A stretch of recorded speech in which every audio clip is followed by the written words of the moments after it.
The God in the Banyan Tree. A bad promise.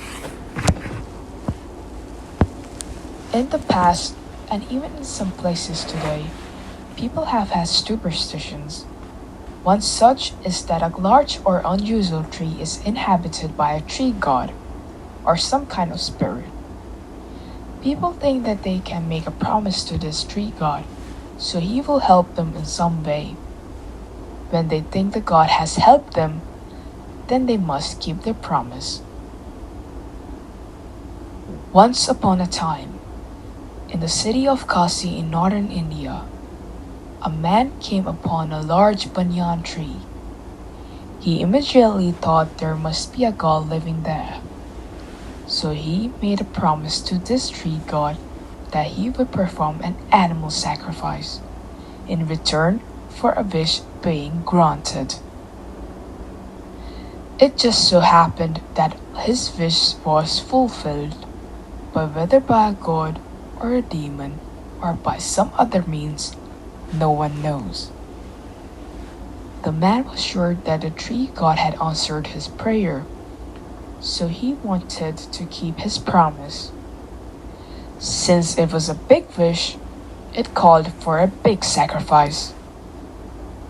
He brought many goats, mules, chickens, and sheep. He collected firewood and prepared to burn the helpless animals as a sacrifice.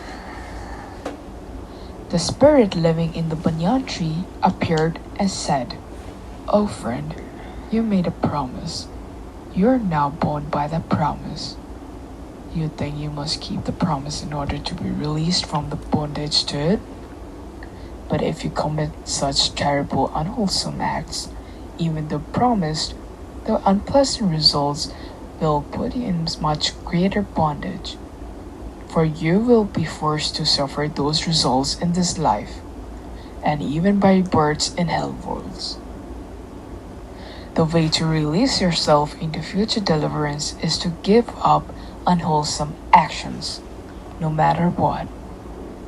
And furthermore, since you think I am a true God, what makes you think I eat meat? Haven't you heard that we gods eat better things like ambrosia or stardust or sunbeams? I have no need of meat or any other food offerings." Then he disappeared. The foolish man understood the mistake he had made. Instead of doing unwholesome deeds that would force unhappy results on him in the future, he began to do only wholesome deeds that would benefit himself and others. The moral is, keeping a bad promise is worse than making it.